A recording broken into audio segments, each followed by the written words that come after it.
Good afternoon. So, as you can probably tell, I am just walking around the suburbs again, as usual. Or at least, as is pretty well usual for how these videos have gone so far. And, well, yep, I'm doing that. But today, I'm going to be actually picking, as I mentioned in the as I talked about in the first part of this series, that there's just a plethora of fruits, just wild fruits growing on city property here in the suburbs or on people's actual, like, private properties. So, yeah, I'm going to be picking, I'm actually today going to be picking a lot of fruit. I have, you can hear it, you can kind of hear it in my backpack, you may hear it every once in a while throughout this video, is that I have some mason jars with me that I had purchased while staying in the village of Crow's Landing after going into the nearby city of Peterborough with a co-worker of mine from the restaurant job that I had. Shout out to them again, thank you so much. Yeah, so I'm going to be using those, put them to some purpose because they've just been sitting in bags of mine at where I'm situated. That's ever since I've gotten here. And I also have some Ziploc bags, which I'm going to fill with fruit. So, as I mentioned in the first video and throughout these last 3 videos, most of the fruit that has been growing around here, especially in the Orléans district of Ottawa, again, as far as I'm aware, I don't know if there's a high density of fruit just growing in any other parts of the city, but here at least, it's mainly sumac, crab apples, actually that's mainly the 2, sumac, crab apples, there's apple trees at certain points, just regular apples. There's one, at least there's one down, as I showed in the last one of these, down by a park and a school, towards the southern end of Orléans, and there's a weird, somewhere down a ways here, like on the easternmost half of the Orléans district, there's would look like a lemon tree. It wasn't a lemon, at least I don't think. It was like, it looked like a lemon-ish. And also, I'm going today, just to cap off my own explorations, like, might as well do it on video here. I have the only part of the Orléans district of Ottawa that I have yet to actively explore and check out is the westernmost half, which is right before getting into, like, going more towards the downtown area. There's a fly on my phone, please go away. Thank you. So I'm going to be exploring that, so I'll probably be doing this for into the night a bit, but right here, as you can see, there's just some in front of a crabapple tree. So yeah, I'm going to actually go and ask whose property is this on. So for when it's on people's private property, not when it's not businesses' property, as more so I will say, but when it's on people's actual properties, for the most part, I'm going to actually go up and see if they're home and ask first before I pick them. So yeah, let's see if I can get some of these ones. I'm not going to pick them, like they also have one on their like actual lawn, but I'm not going to pick that. So yeah, I'm just gonna see. Be right back. Alright, well that was somewhat of a success. I went up and asked, and I don't know if they're just more shy, from what it seemed like, I guess, psychoanalysis. I don't know if it was just because they were more of a shy person, or if they maybe spoke Quebecois French and just their English skills weren't very good. I don't know, but it was a bit of an awkward interaction. It didn't seem like they understood what I was trying to ask for. Maybe that was my fault, how I worded it. But I just asked if it was alright if I just picked some of the crab apples off of their lawn. And I got, it might not look like much, but it was more than enough from just their one tree. As well as the fact, let's put up the section. As well as the fact that, it seemed like they asked me just one time, right? Like I'm only going to be picking it once. So it indicated to me that they really didn't want anyone, well, it didn't seem like they wanted many people picking from the tree, which I said, of course, this is more than enough, so I'm not going to be picking from their tree anymore. And plus, like I said, there's more crab apples around here too that can find. But yeah, okay, so we got some of these. And I'm just gonna put these in my backpack again, and then yeah, keep going. So while I'm walking through, still got a cough, still got some congestion from the cold. Yeah, but I'm feeling better today, so. And there are just some school kids out playing something, I don't know. It might be like tag team football, I don't know. Anyway, while I'm walking, again, I said in the last video there were some things that I wanted to just talk about, that I had some thoughts racing through my head, that I didn't exactly know, because my brain fog didn't know how to really tie them into anything, which then again, now that I think about it, do I really always concretely tie what I ramble on about into something overall? I mean, I guess I do, just like, well, with topics that I bring up, because it affects one thing in even the smallest way. But why is the sidewalk closed? I will go around it. I don't know why it says sidewalk closed, even though the sidewalk doesn't appear to be any damage to it, or repairs being done to it. But anyway, I don't know how I'm going to tie it in, but actually I'll cross over here.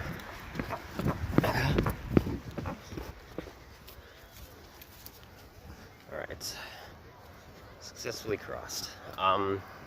Yeah, I'm not even gonna really, I guess, I'll attempt to tie it in some way. I'm just gonna be free talking. It relates to obviously things that I've been going through, and just, again, what I think about on the daily, questioning stuff, but, yeah, I don't know. Anyway, one thing I guess I'll start off by saying is I wanted to talk about this the day that I went to Place d'Orléans, but well, that didn't exactly come about. I got a little sidetracked, and well, that is some sort of big liquid transport truck. Maybe it's transporting gas, I'm not sure. I got sidetracked and I didn't end up remembering to talk about it. But basically, it relates to some things that I talked about. Actually, it relates to... Oh, sorry. No, I did not hear. Again, a lot of bikers around here. That was my fault. I did not hear that person at all. That's actually the second time I didn't see a biker when I was going to pick the crab apples. I had to move out of the way quickly because I didn't see anyone behind me. Nope, I didn't see them. That was entirely my fault. But anyway, it relates to things that happened recently, which I'm not going to go into depth on. Go watch the other videos if you want to know. But okay, where am I turning here? Yeah, go down here, why not? Basically, yeah, this is fine.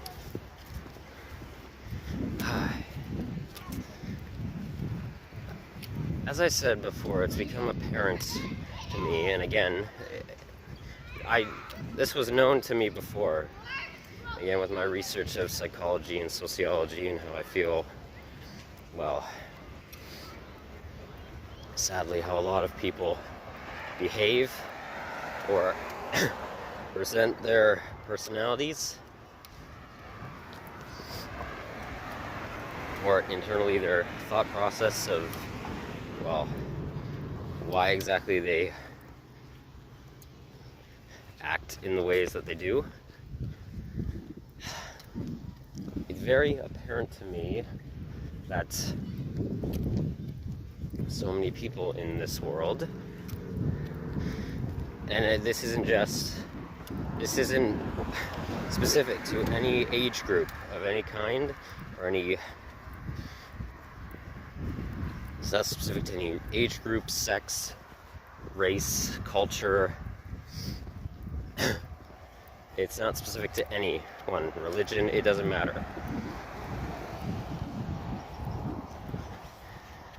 So many people in this world, at least from what it seems like, really do, well, and this relates to, I feel this whole, relates to herd mentality, as they call it in, well, sociopsychology, I guess it would be. Herd mentality and histrionic traits, or full-blown histrionic personality disorder, and also egotism, and also it can relate to narcissism as well. But basically, so many people just, they love talking for the sake of talking. And now, what do I mean by that? I feel that there is a plethora of individuals, and sometimes collective individuals, organizations as well, and also government bodies, no doubt, that they love putting on a brave face, or love sounding like, here, actually, I'll pick it up once I figure out where to cross here. Okay. Excuse you. Someone's just sneezing back there. Basically, people love, so many people, and again, I'm not logically labeling everyone here. There are obviously those who actually give a damn about what they say.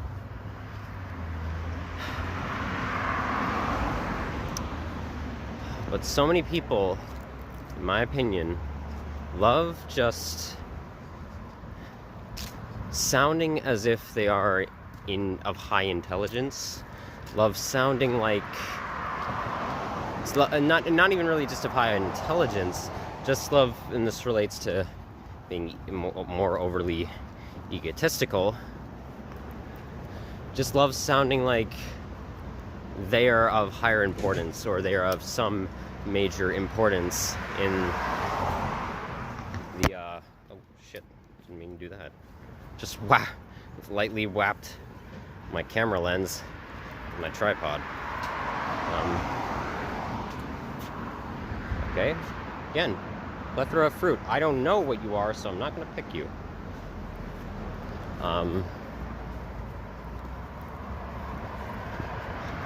They love sounding of higher importance in their own little social life, their interpersonal circle, basically.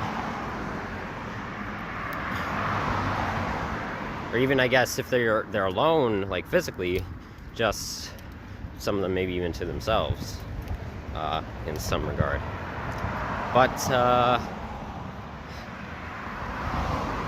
so basically, and I could get into why I think this is. Obviously, I think people, obviously with a lot of traditional societal values around the globe, and different cultures and certain problematic things in them. Now, I can get into about how I think there are fantastic elements of, I'd say, almost every culture on this planet. I love researching culture and different societies, obviously, and geography and traditions of those said cultures. But obviously, like everything, there's good and bad to it. There's positive aspects of culture that I genuinely, and in my opinion, even positive aspects of religious culture that are genuinely beneficial and good to have. But then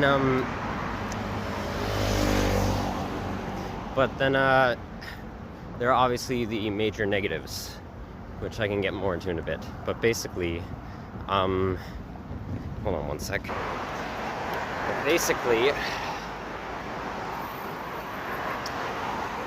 what is the wording here? Well, I feel that there's a lot of placement on the traditionalist mindset of this is how something is, or how it's always been done, even if it's not working. They may think it's working just because, well, there's some level of maybe even small functionality to it, or at the very least, it seems to be working well on the surface, but in reality it's causing mass detriment. So I feel a lot of it comes from the mindset of traditionalism, that this is how it's always been done, therefore it is good. And because of that, there's what I talk about, a herd mentality or histrionic behaviors, or histrionic tendencies and traits. And the full-blown disorder is that they care about what other people in said society with the traditionalist values think of them because of it. So they very much, they put on a facade to try and mold themselves, or not even maybe just a full facade. Oh, hold on a sec.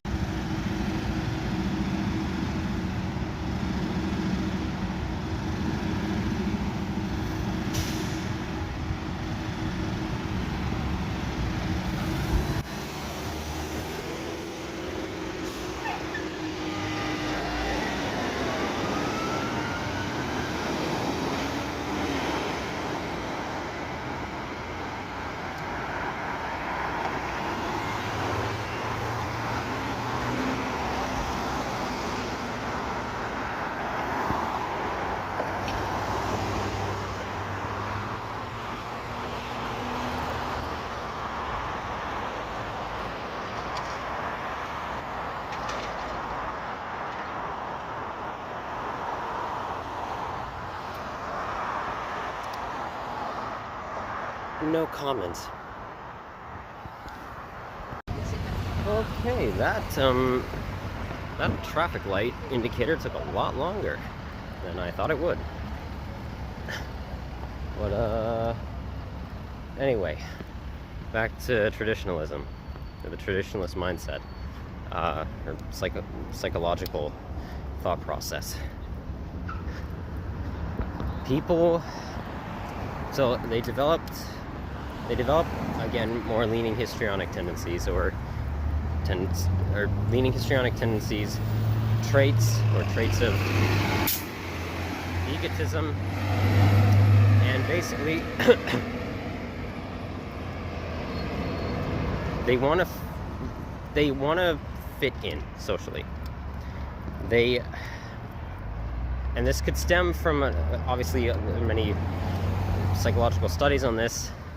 Stems from reactions in the part of neurology in the brain of the amygdala, which control emotional response and physical response of fear and reactionary time, like quick time reaction. And there's another light. So I'm just gonna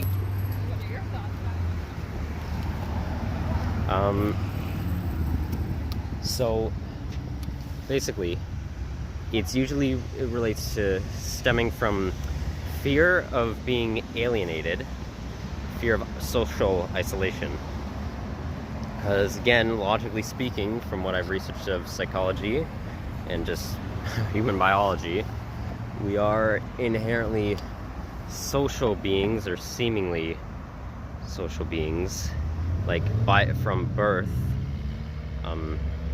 We're more sociable. Even those who are on the spectrum of antisocial personality disorder, or have full-blown psychopathy and lack of empathy, still in some form, internally at least, or initially, in some ways, most often not crave, but they need or feel a sense of desire for social interaction. And I know it kind of it's contradictory somewhat that it's called antisocial behavior, but basically, well, there's a reason logically in psychology it's called a disorder. And that's not saying like extroversion and introversion, like that being extroverted is good and being introverted is bad. No, that's just, again, that spectrum of how sociable you are. Like I'm an introvert, more so, where it's just, because introversion is on the spectrum of, well, antisocial tendencies in terms of personality, but basically it's just you crave some more. Now, it could be from either just how you formed in your social environments, and could be a relation of experiences of trauma, but more so you crave more solitude, basically. Now, that doesn't mean like that you don't want social interaction, because believe it or not, many introverts actually do want social interaction, just not to recharge, basically, how they're, for some alone time where they can more so relax. In many regards, it's better for them to have some more solace, whereas extroverts get more energy, I guess, or more. They feel better around in a more social environment, while being more interactive with people around them, like their friends or family, or people they hold close, care or relation to. But anyway, what I'm saying about stemming, where leaning histrionic traits stem from in some regard, this can also be applied to, I guess it could also be applied to, say, traits of dependency. So maybe like leaning traits of dependency, or full-blown, in some regards, dependent personality disorder, which is where you heavily keep relying on people, like overly relying on people, like for things that you could technically do yourself, to a point where it's actually becoming overbearing on your own psychological health and other people around you. But just when independent personality disorder would be the opposite. But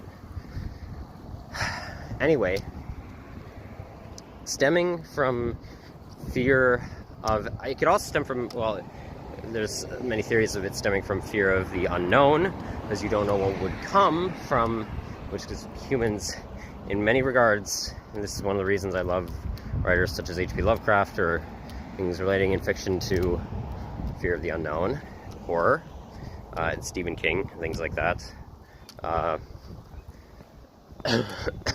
And what's her name? What book did she write? She wrote, well, I believe she is, I can't remember the name. Anyway, stemming from fear of the unknown, of what may happen due to social alienation and isolation, which, in some regards, kind of speaks for itself in the title, is that you'd be distanced in some way, either physically or psychologically, or depending on like the background, culturally, just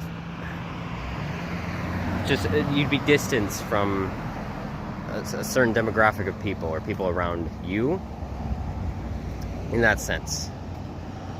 So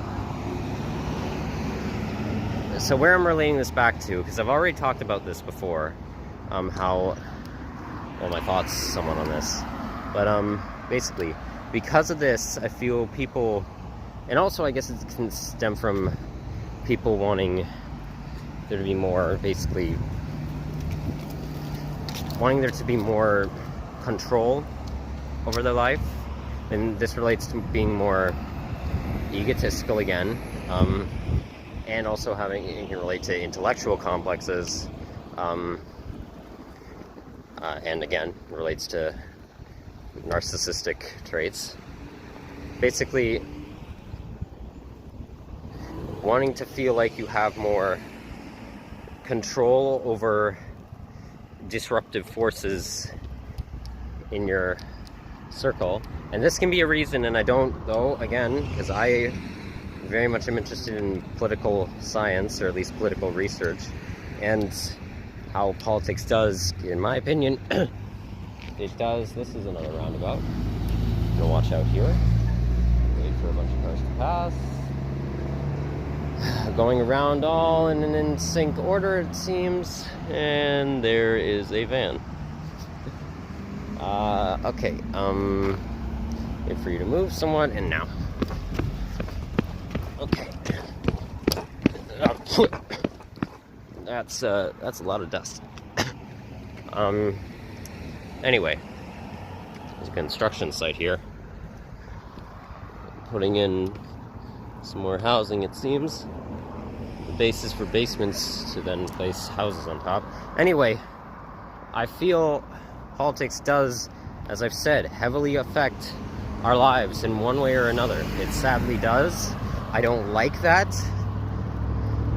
That's the reason I feel it's important, is because in some regard, I've logically felt that political change does have an effect and can be used to better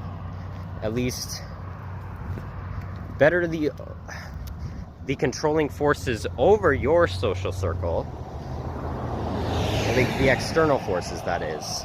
Because unfortunately, there are many problems. Again, this relates to a lot of traditionalism, in my opinion, comes from what is pushed by government bodies and, well, politicians.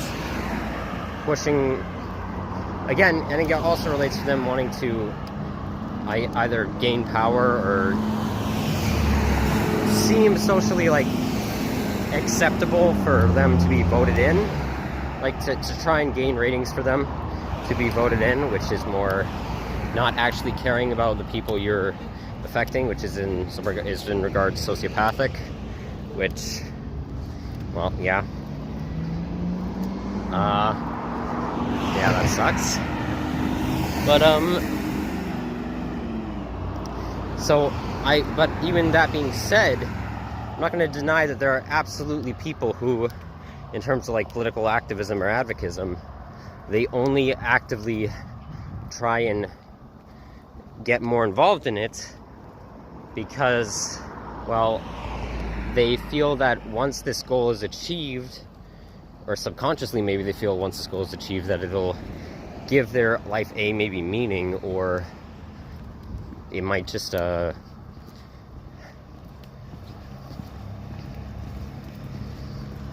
okay, they're not even listening, they have headphones, they have earbuds in.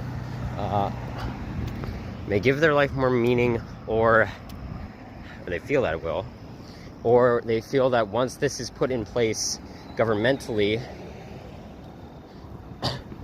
and sociologically, if it's more predominant, then the internal factors of my social circle, like the internal problems in my social circle, will be fixed, basically.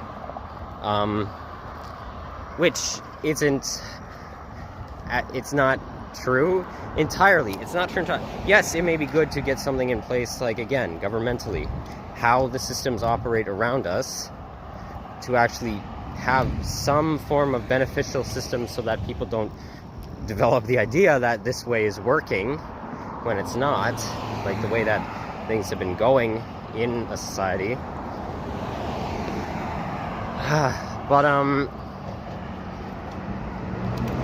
But just merely, the thing is, again, for as much as I believe political benefit, logically I felt there'd be the potentiality that it could happen, and the good that it could do, in terms from my own personal beliefs of communism, properly implemented communism,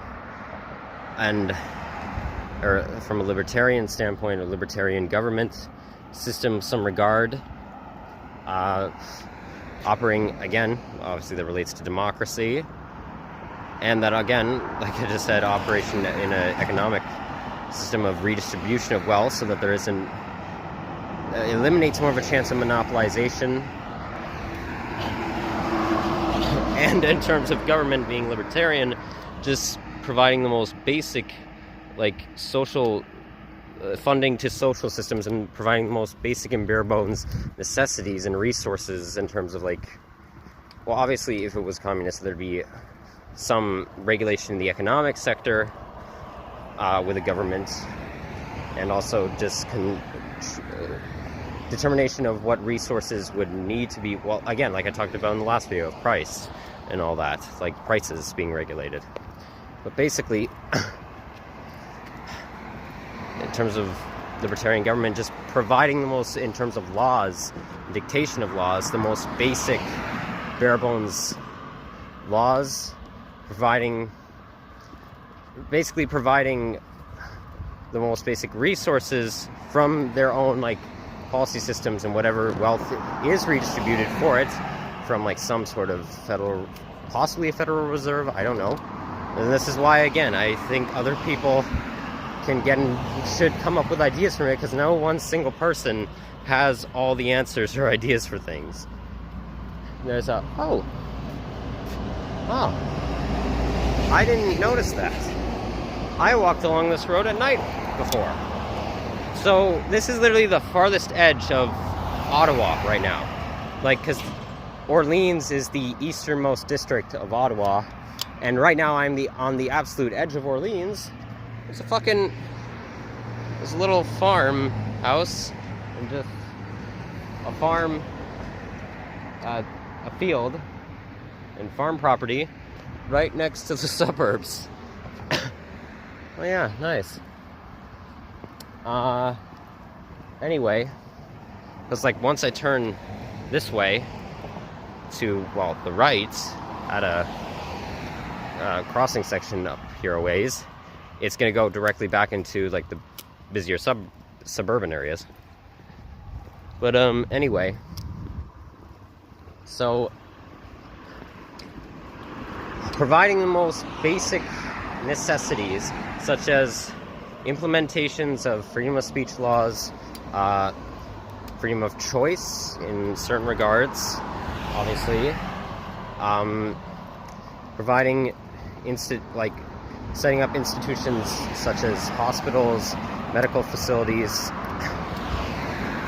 psychiatric care. If we're going from my personal belief of it, some form of educational facilities, but not at all in the way that it's been done. And that's going off of the initial, like, principles of libertarianism, would it's basically the government operating as an external factor, and not having overbearing control on the internal factors of a society and the internal social life of a society. So basically, and again, this is not so much libertarian communism, just the dictation of libertarianism is no regulation of the economic sector, which means there would be no trade currency. This is why a lot of people get it mixed up with libertarian capitalism, which mainly would be a trade currency, like a determined set national or global trade currency if the world was globalized. And yes, for those of you who are wondering, I am a globalist, but anyway, logically I'm a globalist. Anyway, back to something else. There's a car speeding down here. And also, if you can't tell again, the sun is blinding my eyes once again. Well, even this is pretty busy Turn off. Okay.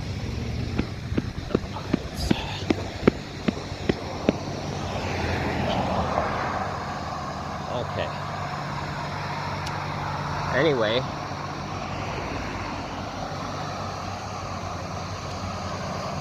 The dictation of libertarianism is basically the government. There's a governmental force that operates outside of the internal factors of a society, not overbearingly encroaching upon it, and not having regulation of the economic sector, the educational sector, or the economic, educational, and or again, social, again, just the social interactions of people, which is again why it's closer in some regards to anarchism, in some regards, but again, still a governmental force, like body of some kind, and providing a very minimalized police force, like to its minimalist extent, like as little as it possibly could be, for only like intensive, and again, I logically feel, this is why I'm not against the idea of a policing force in some regard, is because I do feel with the necessities or the tools and equipment that in some form police do have, they have an overbearing amount of them, in my opinion, but in some regard, the tools and equipment that they have are useful in highly intensive, highly dangerous situations where it's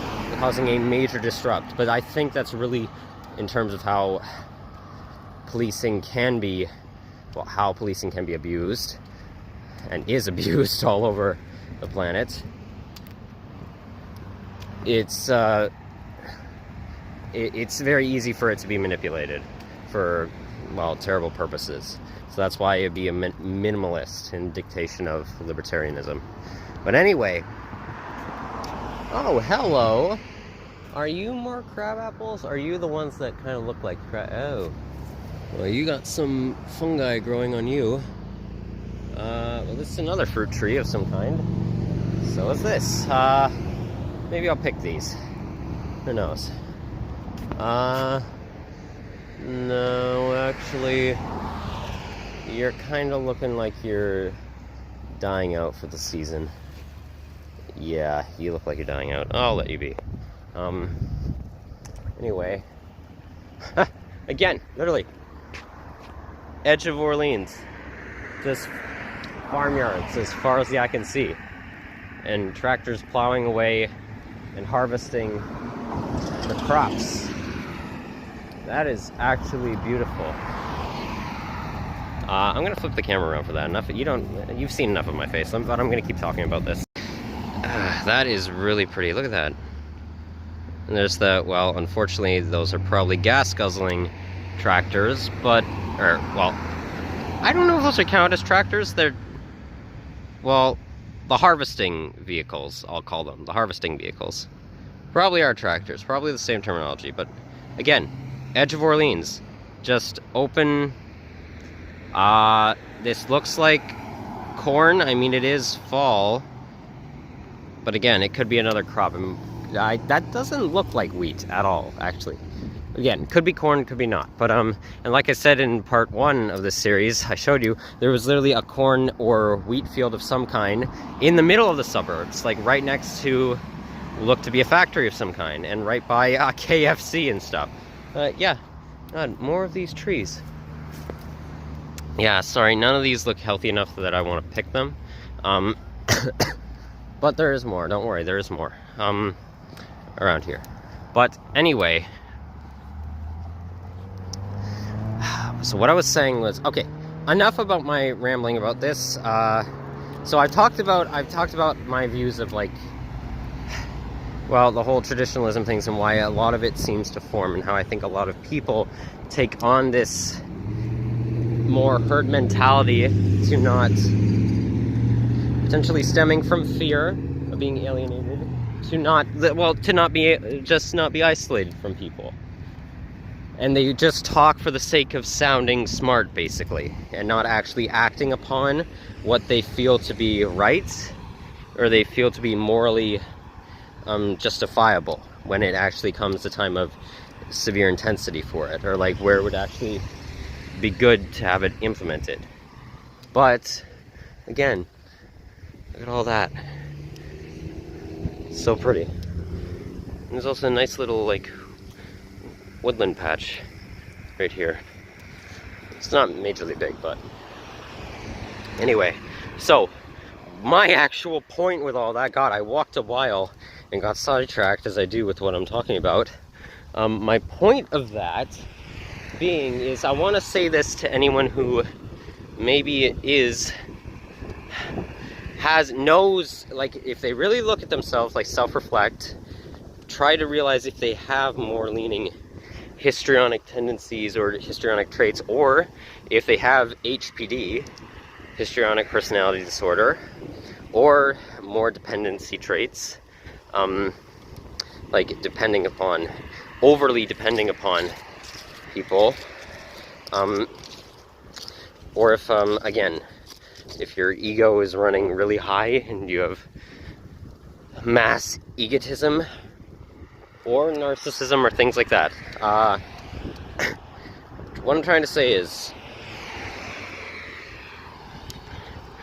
for anyone who just talks for the sake of talking, basically, and doesn't actually really care about, or, well, people maybe no, actually, to the people who don't care, sort yourself out. Like, goddamn. I genuinely despise that. And again, if people, again, with my whole questions of human nature, I don't know if people can really truly change on a grand level. I know that now, at least, that from what I've experienced, as I talked about in the last video, that some small amount seems to be able to change. But anyway, I don't know. But from the logical part of me speaking, to those who do actually care about what they're talking about, like have a passion for what they're speaking about, and genuinely feel pain regarding just topics that you are very driven by, like you genuinely are concerned about them, well, then let me say this to you, in my opinion, you don't need to sound smart to be smart. You don't need to put on a performance.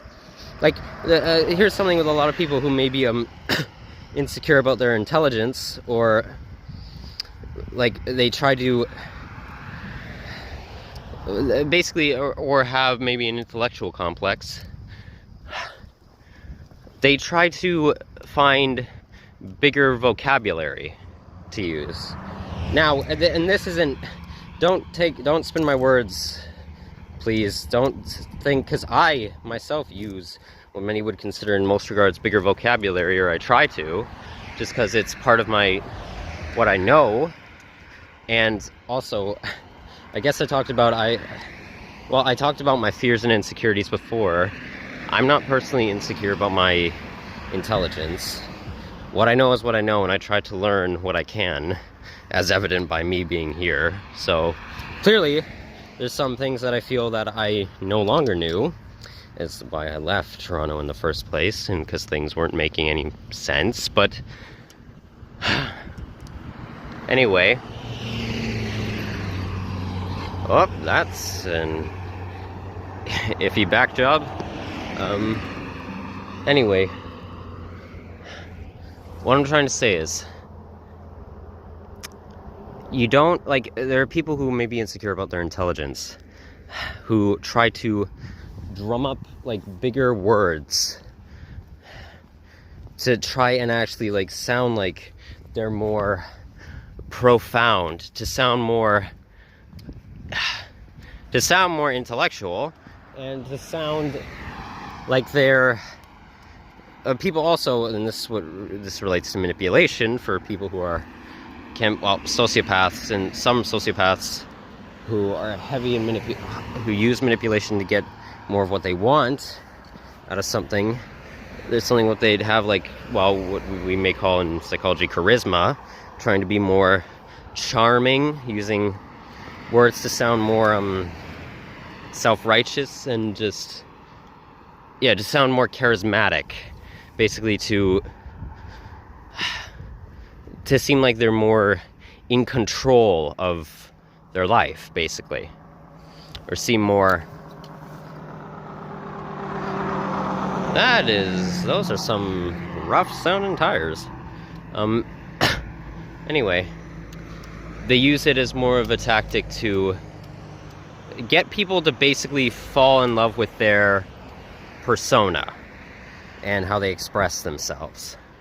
And this is in regards to sociopaths who are, again, who maybe not aggressive. Well, aggressive sociopaths can use it, like murderous sociopaths, which is the fewer majority. Again, I may reiterate, as I believe I've said before, that psychopath does not mean violent.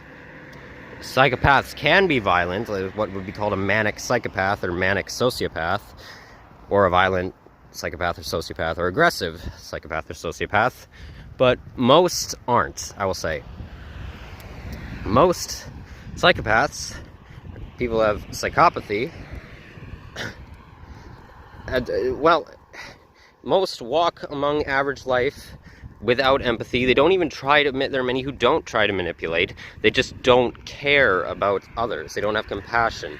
They can't, in the way that they are, more so if they were born with the disorder and lower neural activity in the frontal cortex of their brains, and lower activity in the neuronuclei, which again relates to whether people can actually change or not, which I do feel there's been proof from what I logically knew before that even people born with sociopathy can change, at the very least, their behavior and try. There are methods of, like, what they call in psychology and psychiatry empathy training, to basically try and teach someone empathy. But anyway, where I was going with that is, God, the sun is blinding. That is not where I was going with that. Where I was going with that is, there are those who use it. Well, actually, there are sociopaths who use what would be called, and this is what is, again, maybe I'm starting to notice this more, but if we're going by just pure psychological textbook, there's a very rare, there's what would be known as a rare manipulation tactic, known as, for sociopaths, known as dark empathy, where basically, hold on a sec, I wanted to get a shot of that. This is this nice little, it's not, this isn't a farmer's field over here. We're back, this is the suburbs. It's just tall grass. Maybe it's like wheatgrass, or what is it called? Thistle grass? I don't know. Basically, what's known as dark empathy, and basically has been exhibited as being a rare,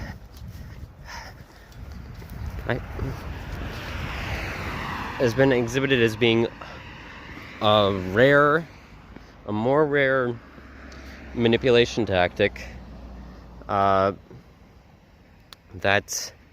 basically is someone using empathy or sympathy and compassion to basically pretending like they have empathy for someone and they care about someone or something, just to get what they want out of it for their benefit. Basically using it as, and usually the reason it's seen as rare, at least logically speaking, is that it's because, and it's known as the most dangerous well, if someone has it, uses it, it's known as the most dangerous form of manipulation, basically. Because, well, you're pretending that you actively care about someone just to gain benefit for yourself. And then basically the reason, the only time it's known, like there's been a lot of studies of it, is from people, I guess, who go to psychological therapy, who report having an experience with a person who's heavily psychopathic, and basically just they were used either romantically or financially or sexually by them, or just in some sort of social instance or something that they had. They put on basically a persona to seem like they cared about their life and struggles that they were going through, but then immediately once they got the said thing they desired, they just, well, hopped ship and was like, see ya. But yeah, so that's what would be considered dark empathy. And anyway, the reason God, I'm getting, again, sidetracked, going off on other things. My point being, going back, I'll get more into all that, like, maybe later in this video or in another video. The point being,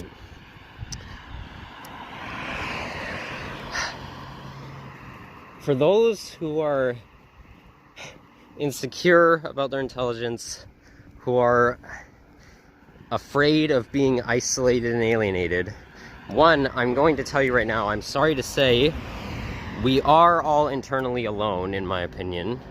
Like, people are afraid of that loneliness, but the sad thing is, we can't escape it.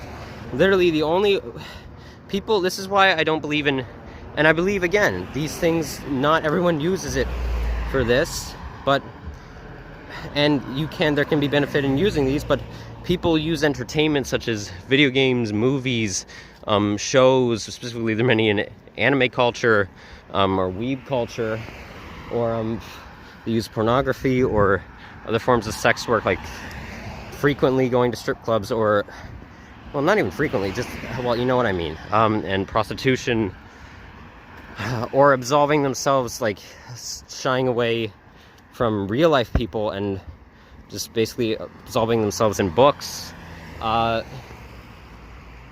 just to absolve, you can go ahead, just to absolve, well, their internal loneliness, or hell, it could even, in some regards, if they are more socially awkward, or again, more antisocial, they could be upset by that, but don't have very good oh my god, my hand is getting sore. Hold on. Let me reposition my hand. Okay, there we go. Hold on a sec. Basically, feeling more depressed, that they're, or gaining depression from the fact that they are socially isolated and and don't seem to have very good talking skills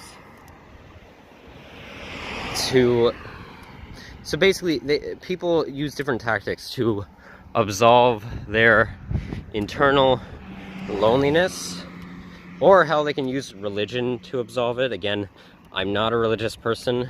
Someone who is religious would disagree with me that, well, maybe they don't feel alone, and maybe they're comfortable with themselves being lonely, but also believe that God, or some form of a higher entity, is watching over them, or always with them, which though I disagree with, it's funny. There's this philosopher, a modern philosopher, at least I regard him as, and former farmer and a YouTuber named John Butler, who's very much into spiritualism and meditation. He talks a lot about it. And he also talks about his love for God and Christianity.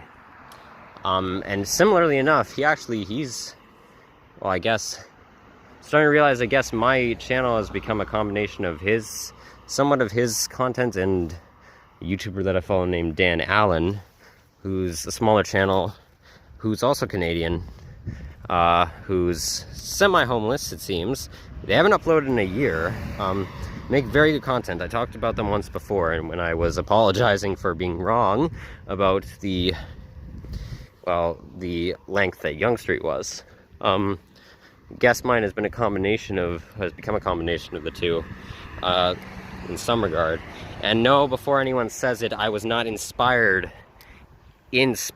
by either of the two to go on this journey. So, which then again, is pretty stupid considering people talk, here's another thing, like people will love to talk about in terms of if someone becomes more violent or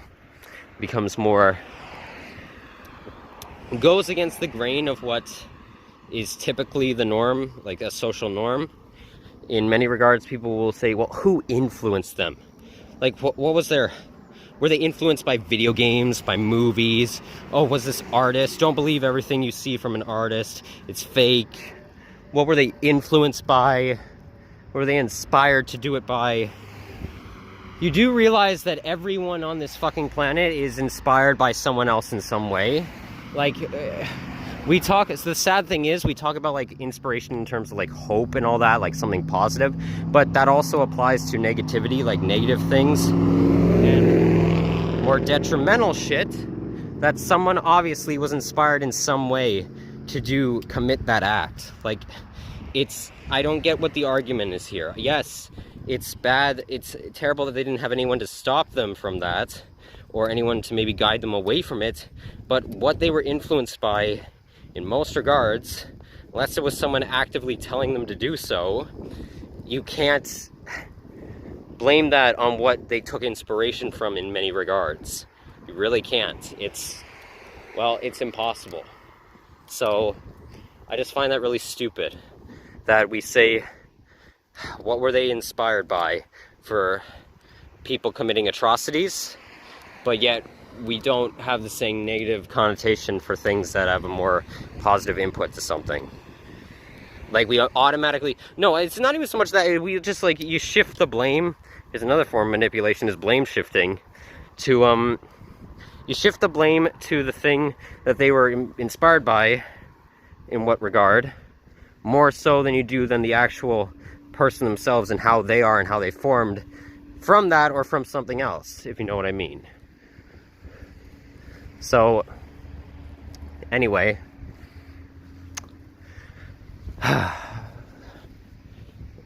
back to what I'm saying.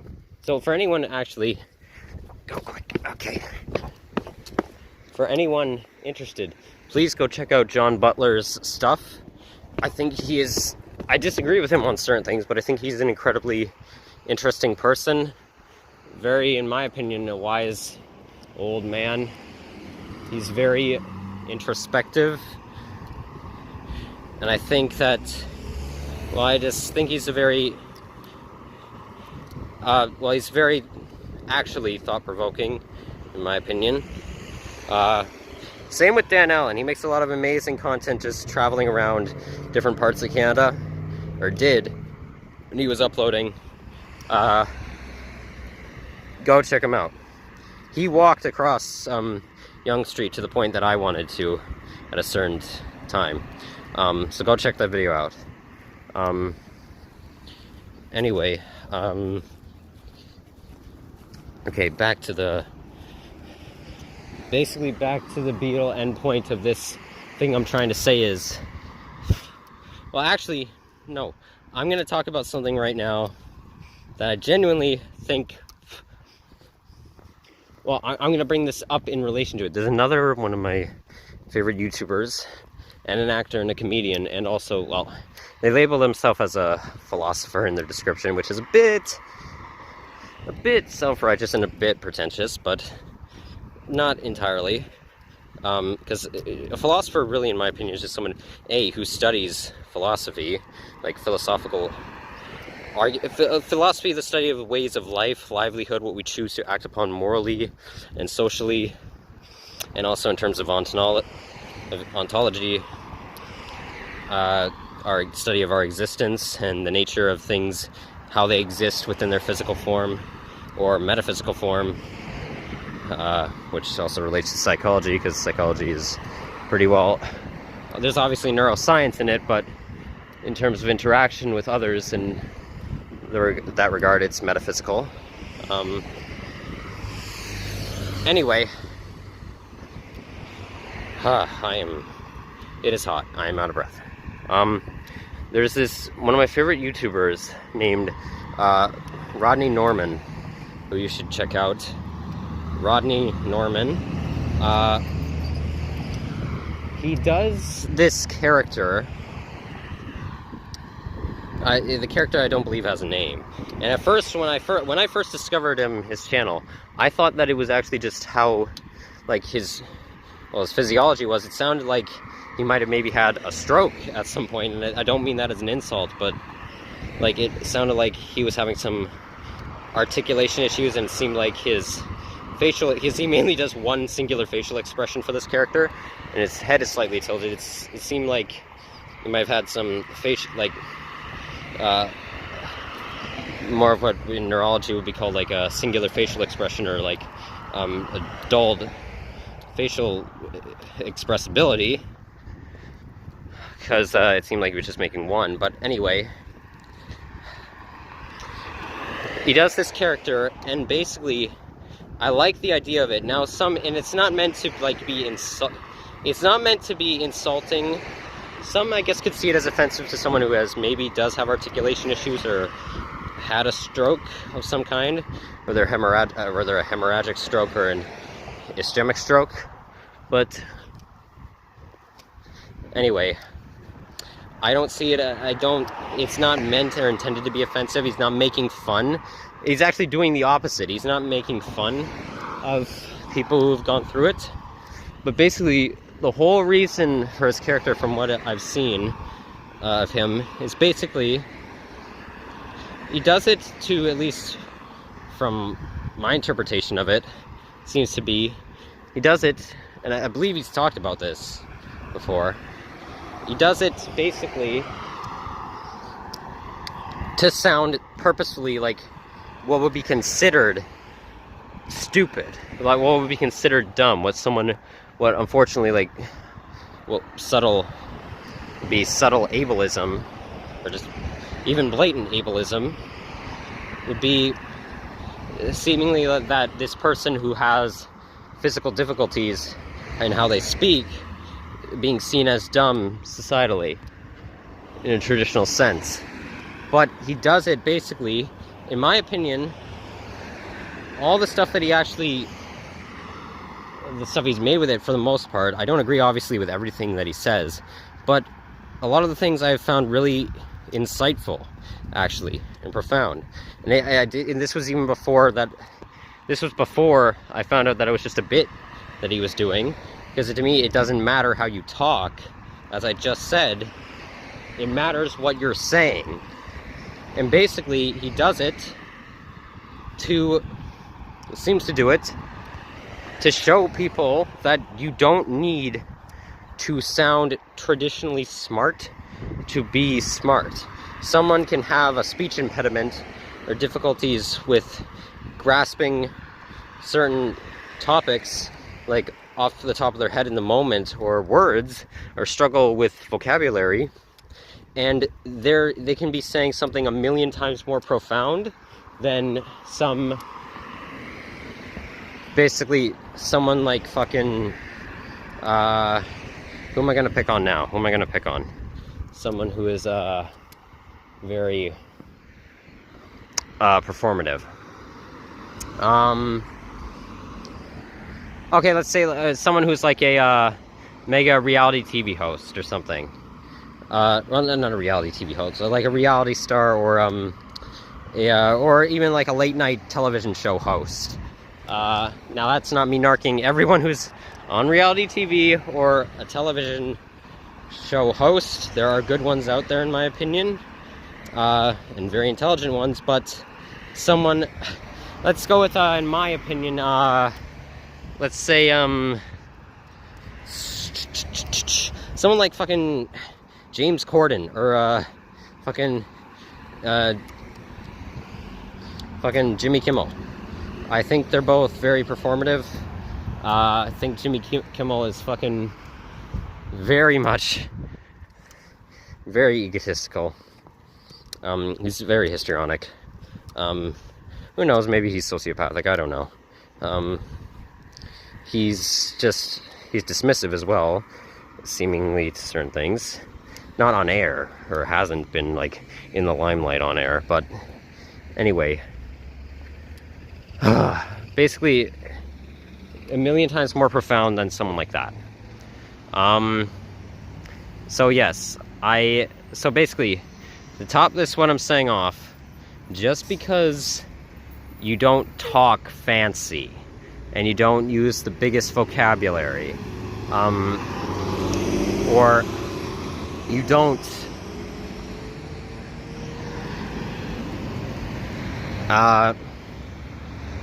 yeah, if you or you don't have as much physical capability to form your words well, or thanks, have a good day. That was interesting. I'm not gonna make a comment right now on that. No clue whether they did that just for fun, just to be funny, or if they actually just were trying to be disruptive. I don't know. That was fucking funny. Anyway, that's staying in. Point being, you don't need to, or cognitively, if you're not able to grasp something as immediate as someone else, it does not make you a idiotic person automatically. And you don't need to sound more bold or more overly, you don't need to be overly confident in what you're talking about to seem like you're in control. And hello to you as well. That's two. Okay, good, let's get it going. Okay, maybe they've actually just seen me around the district recording. I don't know.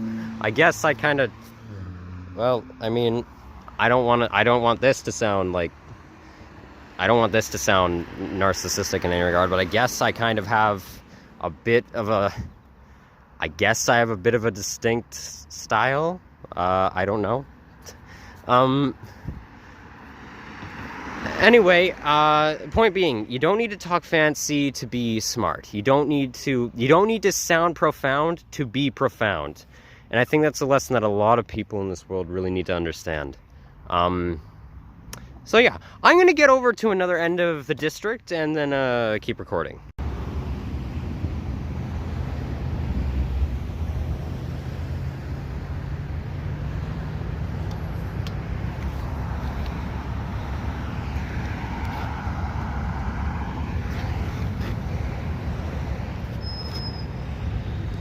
No comment again. Alright, I am a bit further down a ways into the center of Orléans. I just stopped to get something to eat. No, it wasn't the crab apples that I picked, sadly yet. Well, walking towards the center of the district, I saw some very interesting looking sumac bushes. They didn't look like the typical kind that are around here that I've just seen in Ontario so far. It had staghorn sumac, but it looked like it was on a, well, I don't know what the shrub would be called, but it looked more like, you know these like pine trees right here, like common North American pine trees, whatever their genus is called. But there's like a shrub form that looks similar to like the bristles that are on it, and like the pines. It was like that. There was sumac growing on that, and it had like a thicker stem. It looked like some sort of like, actually like genetically modified hybrid that they planted there, which is pretty interesting. I don't know if that's better for the environment or not, but it's interesting to see. Okay, just got first episode I ate my hair, and this fourth part I snorted my hair. Great. That didn't feel very comfortable. Anyway, so Just deriving off of the topic I was talking about, I'm gonna, well, somewhat similar to it, I'm gonna, in the description of this video, I'm gonna link, so I'd like people to check them out if they want to. I'm gonna link Dan Allen, John Butler, and Rodney Norman's channels all in the description if you want to check them out. Dan Allen is similar to me. It seems most his content being centered around nomadic traveling, being semi-homeless as he slept on the streets at points. John Butler, more to do with philosophical and spiritual talks on meditation and depression, how he's traveled around the world. He started at a very young age traveling around the world. He basically talking about his stories and like his experiences in life, and just basically he has a philosophy. He is a Christian, but in my opinion he doesn't preach with like things like God or things like that. Basically what a lot of his philosophies center around is finding spiritual balance in meditation, and also basically finding, he admits that even though he studies the Bible, doesn't really know what God is in his own understanding. But he basically feels mainly, it seems like most of his philosophy centers around finding basically what God is to you, pretty much. What you value as God. Like, for example, thank you! I don't know if fucking, like, what's going on, if, like, my walking around the district and me filming is just starting to catch on, or if people are just really excitable or just are being real dicks and want to be disruptive, but that's the third person shouting from a car at me for this vlog. Either way, I'm not fully complaining right now. Oh, that's interesting. It's just some people just rollerblading down the side of the road. That's nice.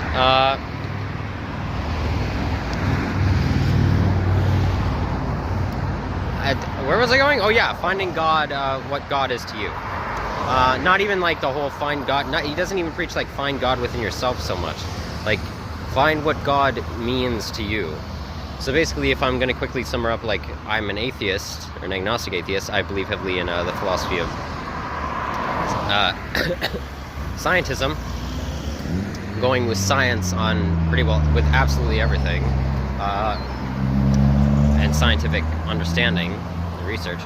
But, so basically, in that regard, science is my God, basically. Kind of an interesting paradox, actually. But, anyway. And also, Rodney Norman, which I talked about his stuff in length. Okay.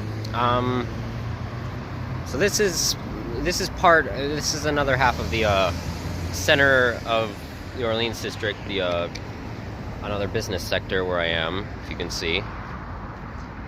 At a crosswalk of some kind.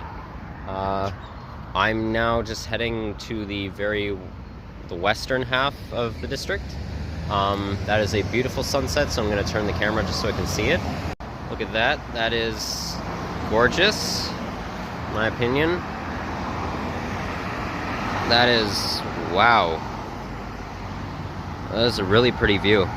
Like from the angle that it's at. Oh shit, didn't mean to make it go out of focus. With all the street lights and stuff. That is very aesthetically pleasing to me. I find that very beautiful. Modernity, basically, well, not modernity, but, well, yeah. Modern life mixing with nature. Not necessarily the philosophy of modernity, which I guess I gotta look more into, like, modernity and modernism and postmodernism.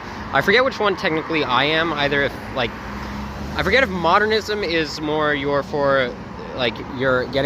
more progressive with the modern times, or what is associated with further development and progressivism in a society, or if that's postmodernism, if postmodernism is more of that, or if like modernism is you go with what is societally the norm, or what is, like, no matter what, more of a traditionalist sense, as I keep coming back to, I forget. So, or what, I guess there's also one called a meta-modernism. I don't fully know.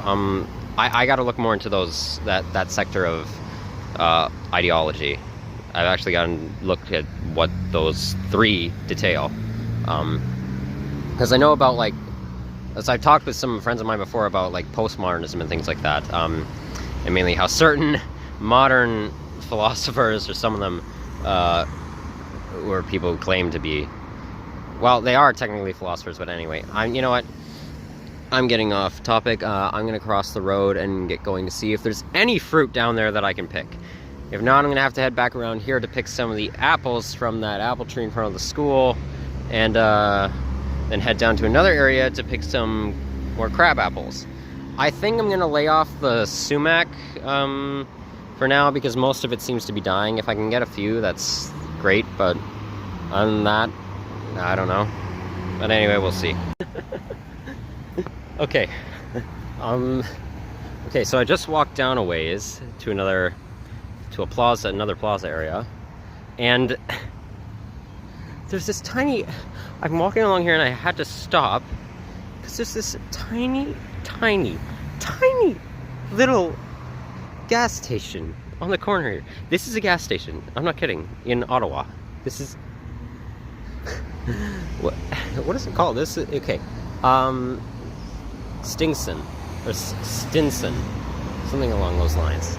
So I'm walking along here, literally see, I turn and see that it's a cute little tiny house with an open side. It's not even a house, it's a shed. It's a shed. Oh, gotta back up. Should not have been standing there that long. Or I shouldn't have been standing that close to it. Go ahead.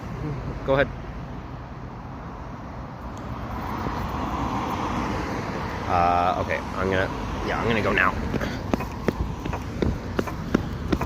Okay, they weren't turning for the gas station. My god, this is incredible. This is cool. I'm not making fun of this. It's genuinely, I find this amazing. He's got this, I mean, it's a bit absurd, the design. Like, it's a bit odd. I find it odd, but it's still incredibly cool. Literally, a tiny ass gas station in the middle of a giant plaza with much larger buildings compared to it in terms of scale and size, in the middle, smack middle of this big ass fucking cement parking lot. It's just, that is incredible. I'm gonna come back here if they're still open. I actually want to go inside. That is so.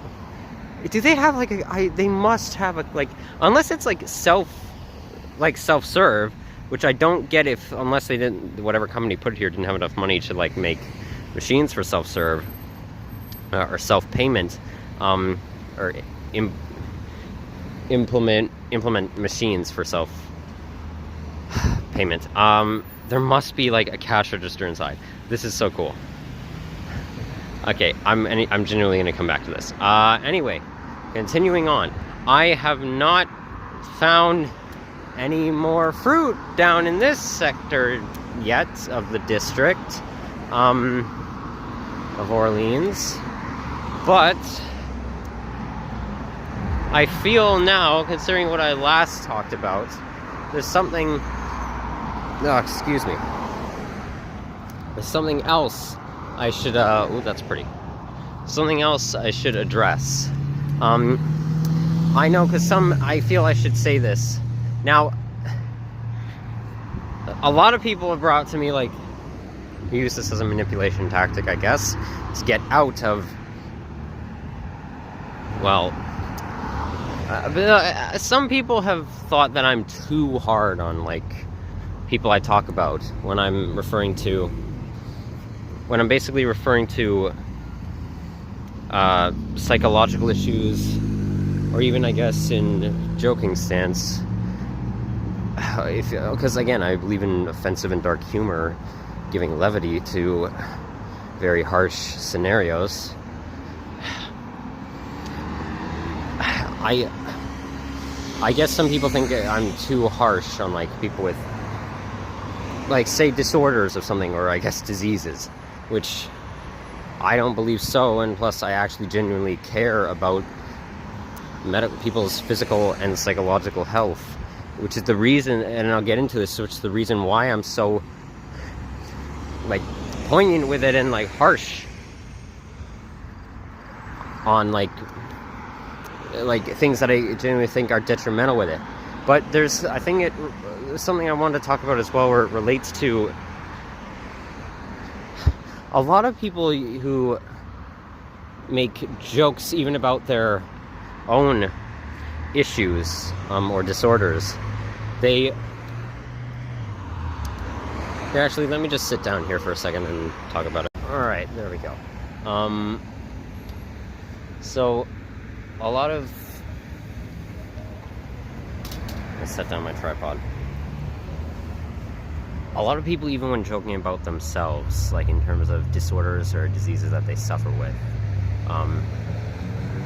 physically or psychologically, or just ailments that they have, or yeah, just of that, in that regard, they say, but people joke about it, but then the same people may say, well, there's nothing, I guess a lot of, in terms of a lot of activists for like trying to fight against ableism, I guess in a sense, would be, or help make people more aware of ableist behavior or prejudice. Their stance would be, there's nothing wrong with you for having a disorder, just because like you're different, you have differences, that we're all human and we have differences, which yes, obviously we are all human, and I'm not at all trying to, we all biologically have the same, in my logical stance, have the same chance of turning out like each and every one of, we all have the same chances turning out as one another, basically. In my opinion, there's no predetermined factor in terms of like universally, like in the ether or essence of reality that determines if you're gonna end up like once being born. Like there's nothing that determines how you're going to be born, basically. Like just like there's no greater extended forces in the universe that determine that, is what I'm trying to say. But where I'm gonna well, what I'm gonna say about this is, in my opinion, this whole, there's nothing wrong with you, either the way you were born or just how you are now, I think that's, in my opinion, absolutely false. Now, here's the thing. I look at it more like this. Yes, you have something physically or psychologically wrong with you, but that doesn't make you a bad person or a greatly terrible person. Like, we talk about people who, like I say, people who have, there are people who view people with the disorder of sociopathy as monsters, basically. As what, they don't care about anyone, they're only self-centered, and they're only out for their own gain. Which, in some regards, yes, obviously that's true, but there are people who don't greatly, again, it's regards to antisocial personality disorder, that actively don't try and hurt anyone or greatly detriment anyone else, who don't even use manipulation, but really just aren't able to feel empathy. They just don't understand it or care. They basically, they just try to stick to themselves, in a sense, which yes, can lead to more self-centered qualities, but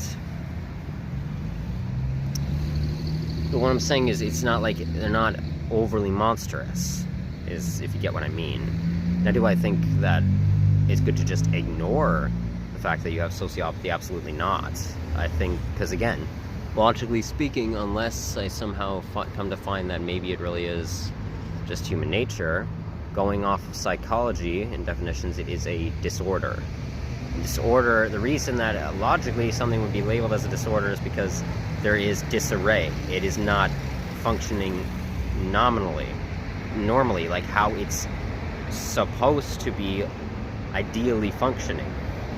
If something is, it's basically your emotional state, in that when it comes to psychological disorders, your emotional state or psyche is malfunctioning. And when it comes to, say, or just neurological disorders, other disorders that affect psychology as well, because,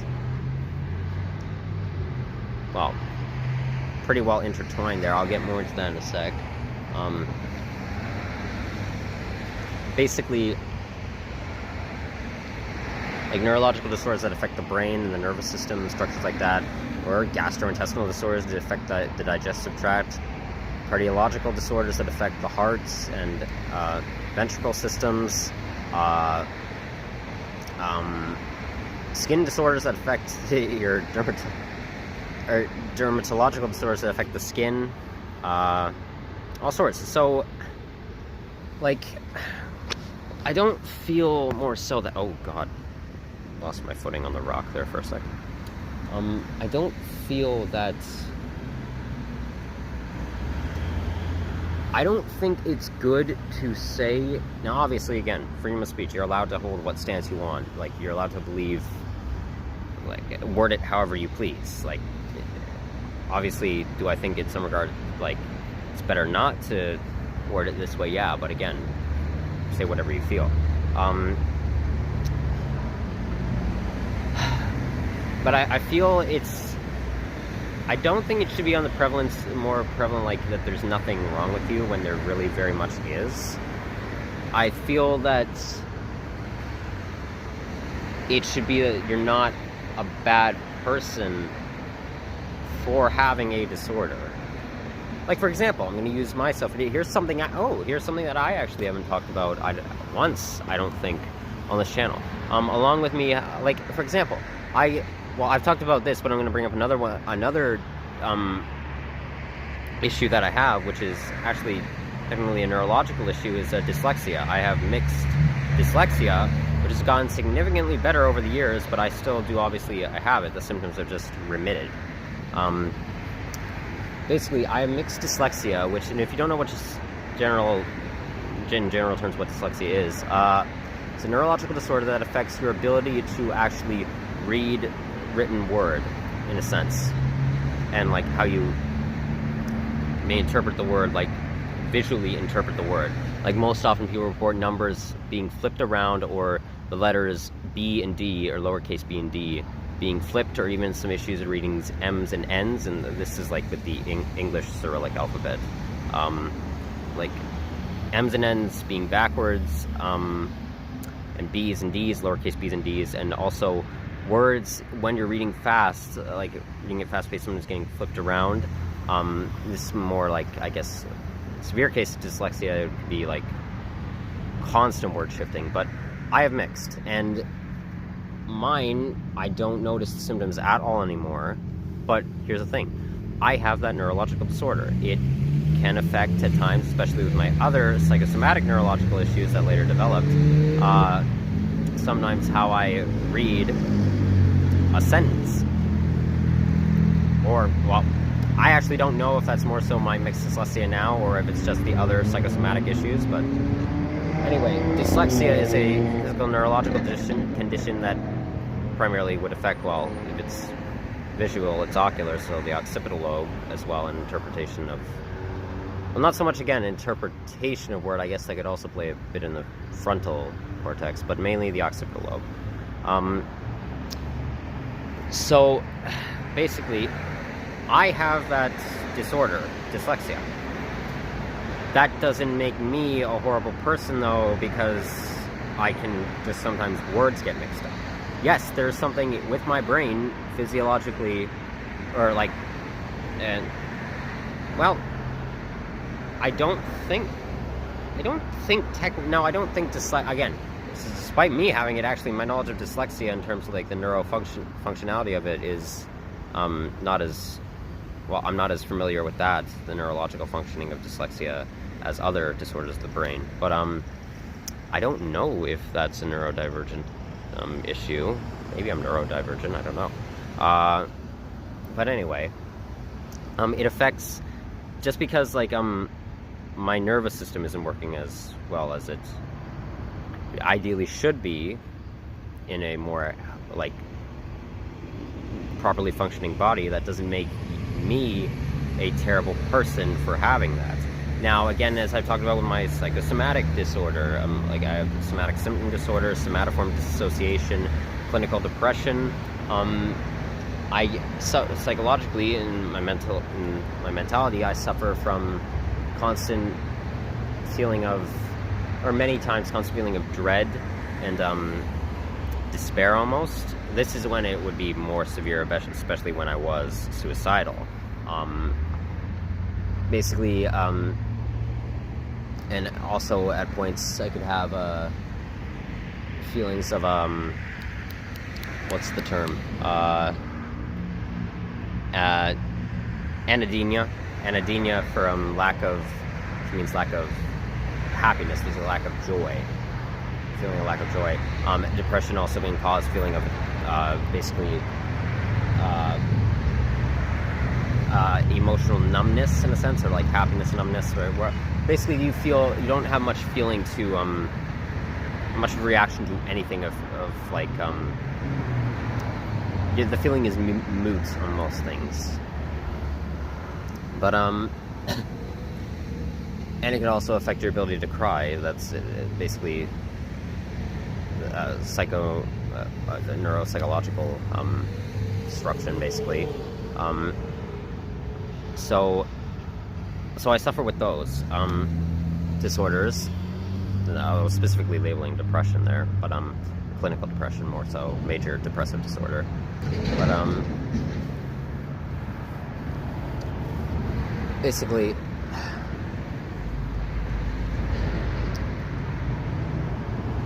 just because I suffer with that doesn't make me a horrible person. I could be suffering with that in silence and not be hurting anyone else around me. Not actively, if you're internalizing your depression and trying and acting out, like lashing out towards someone else because of it, and basically just trying to make someone else's life miserable.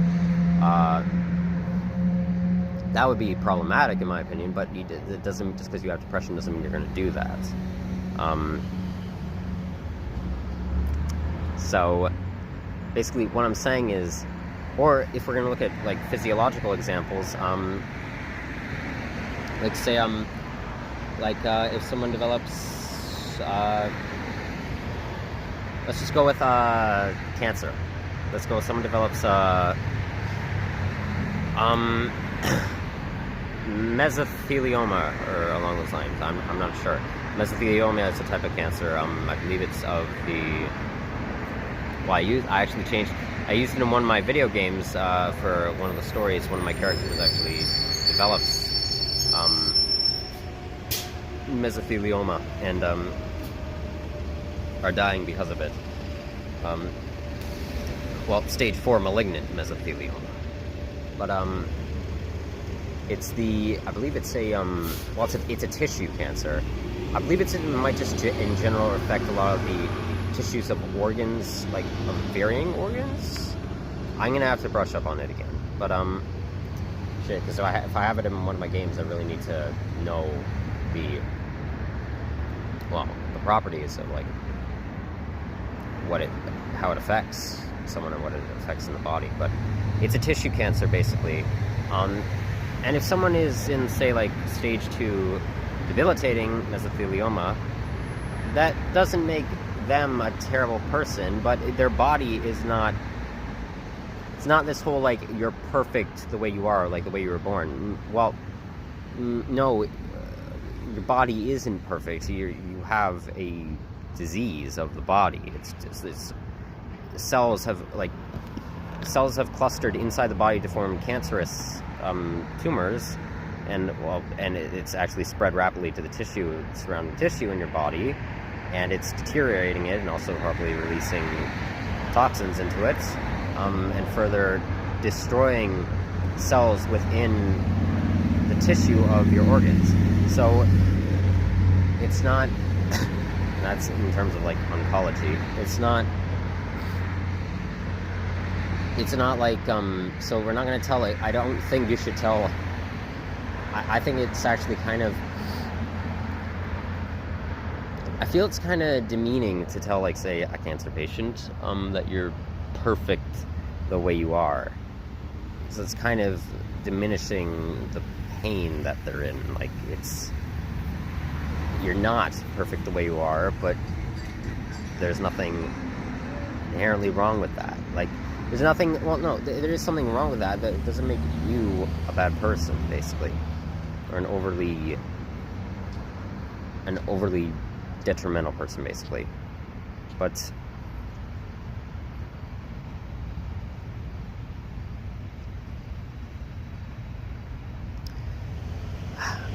basically, what I'm getting at is that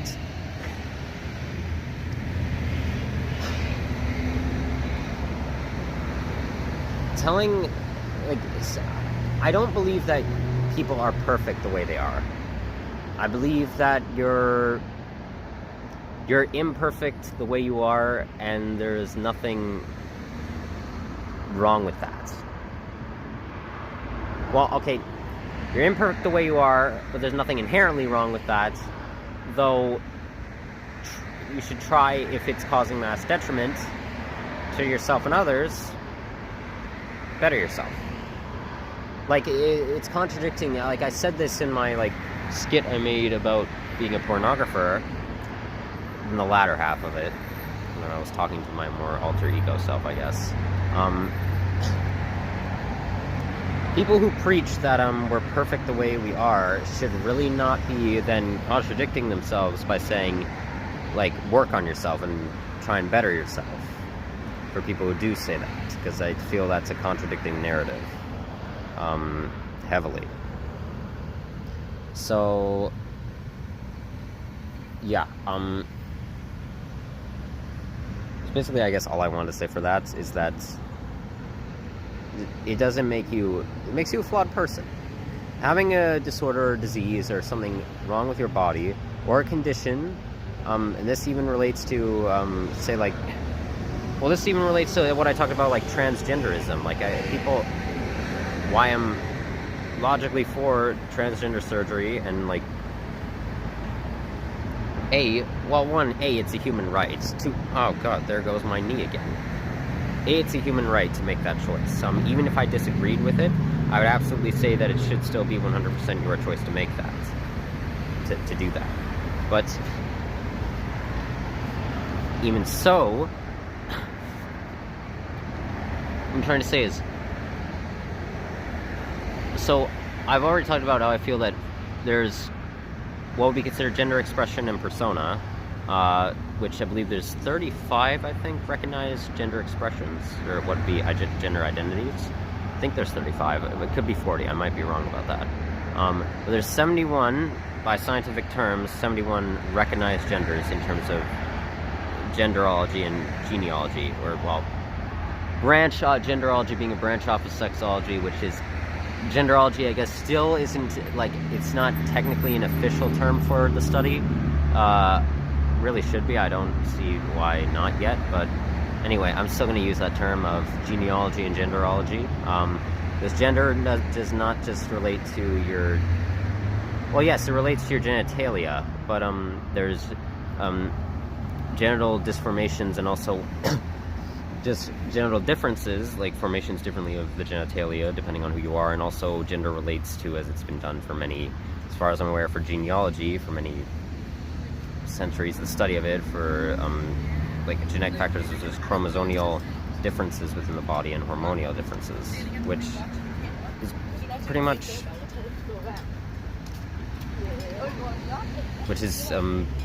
sorry, there's just some people walking around here, which, yeah, it's related to genealogy in that sense, and what is recognized.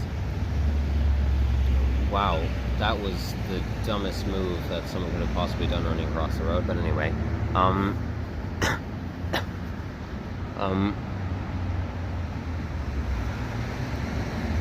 it relates to chromosomal differences, or chromosomal makeup and hormonal makeup, basically. This also relates to endocrinology. But anyway, so 71 recognized ones. But what I'm saying is there's also, in terms of transgenderism specifically, relating to... Take a wild guess what that noise was. Never mind. Relating to gender dysphoria. It's a psychological condition of feeling uncomfortable with the gender either you are... Well, the gender you were assigned at birth, the sex, and also just what sex you are, because that relates to it. Or the... No. I should preface this is, again, I believe there's a difference between gender expression and actual gender. I should preface the gender identification you were assigned at birth, and then your physical gender. So that's what I should make the differentiation of. It's a condition where you feel that you don't basically belong. You feel uncomfortable with the gender that you are in most regards. It causes feelings of, just very much feelings of discomfort, psychological disorganization, basically. It can cause an identity crisis. Very much can cause an identity crisis. And it can also cause mass symptoms of depression. Either generalized depressive disorder or clinical depression. It can cause like majorly depressive and suicidality, but it's considered not a disorder of the brain or psychological state because it's not inherently going to... It's considered a condition, but it's not inherently going to cause those disorders. It may cause discomfort, as I've said, but it's not inherently... The thought process behind it in terms of mental health is not anything like... I don't want to say a delusion, because it's not a delusion, because, again, it really isn't... It's not like people who do have gender dysphoria actually... Well, maybe some do, which would be a psychotic disorder, or a psychotic trait, but they don't believe that they are most often that gender, but they desire to be, basically. And this actually, again, so why I'm for, again, not only, also, not everyone, people who are transgender people, there are many who have to undergo that surgery at birth. They don't even have a choice because of issues regarding formation of the genitalia. They actively, for their survival, or even regarding, from what I know, their hormone, actually regarding their hormones, too, be dangerously low in certain regards, and be better to replace it with another one that may be more considered feminine or masculine or non-binary, or considered for certain regards of the other ones, poly or around there. It'd be better to put them on that, basically. Which technically would, again, in terms of genealogy and endocrinology, change the gender status. And again, going through bottom surgery, again, would change it. So they would have to go through sex reassignment surgery just to save their life. So even if I wasn't for, like, switching it in an older age, like getting reassignment surgery at an older age, which I absolutely am for, logically, there are people, it still has to be readily available for people of younger ages, and then transgenderism would absolutely still exist because you have to undergo it. So, basically, but let's move aside from that to willingly choosing because of gender dysphoria at an older age, which I do feel, I guess, I don't know if I guess I'd have to think about this a bit more. If legally, if you're under a certain age, you should have the right to go through like hormonal therapy. I feel you should wait till you're maybe to mid-teenage years or older to go through that. And this is why again, be better, even though I don't believe like just gender alone is based just solely on identification, that's your expression of it. You should have the right to identify as whatever you want. And because again, it'd be better for your mental health in that regard. And if you're not being an absolute stubborn dickhead, and also a very much biased asshole, you should have no problem respecting someone's pronouns. Like, it's incredible. People say like I'm not for transgenderism, but I will respect someone's pronouns, but then they like immediately don't, because they say like, I won't do it because because these people are infringing upon my freedom of speech. God, really get over yourself. Like, someone just kindly asking you to please call them that. Someone asking you, if someone asked you to call them a zipper, like a zipper on a fucking coat, no, my pronouns are a zipper, which I find to be ridiculous in regards, but if someone says, like, no, I want to be called a zipper, then it's no big deal, really. It's just call them a zipper. Call them a zipper. Like, my God. And that's not me, don't take that as me, like, demeaning people of other gender, non-cisgenders. Or just gender in general. Like, I'm trying to make an example here. It's not a problem to respect someone's pronouns. It really isn't. Like, it really feels like you're going out of your way to have a bit more of a intellectual and maybe in regards a superiority complex, just to like, and being more egotistical, just to seem like you have the high ground of freedom of speech. Yeah, should you have the right to deny like their request? Absolutely. You should have the right, in my opinion, legally to be that dickhead, but just socially, don't be that dickhead. Like, just respect it. There really is not a major problem there. Like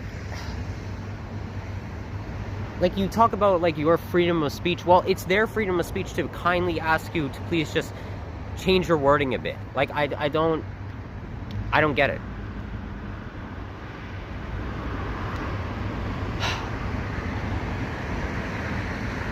But anyway, back to like the whole transgenderism in that regard. Transgender sex change surgery or hormonal therapy, changing you to what would be you transitioning to another gender, be beneficial for your psychological health. Extremely beneficial. Now, there are also, unfortunately, some people who it's not beneficial for. It might have made a hasty decision, or it didn't actually entirely help them, and they may regret that decision to go through with transgenderism, which is why I think there should also be readily available resources for detransitioning, which some people who have gone through transgenderism and have become transgender have talked about detransitioning. Now, that's not, and again, that doesn't mean, like, there's this stigma, like, again, with the whole being with, well, subtle transphobia, basically, like, some physicians, like, who give people, or endocrinologists in some regard, who give people the therapies would say, oh, you're going to regret it, you're going to regret it, you're going to regret going through this, you're going to change your mind, you're going to regret it. You can't, predict that. It could actually really help them. So, and that also relates to, I'm not going to get into this, but I guess some people would say, like, oh, scoliosexual. For those of you who don't know what scoliosexuality is basically you're attracted to transgender people of transgender who have gone through transgender reassignment surgery or hormonal therapy. And some people regard that as like a over fetishizing, like a disorder. Which again, it's not a disorder, but even so, I would say it's not overly detrimental.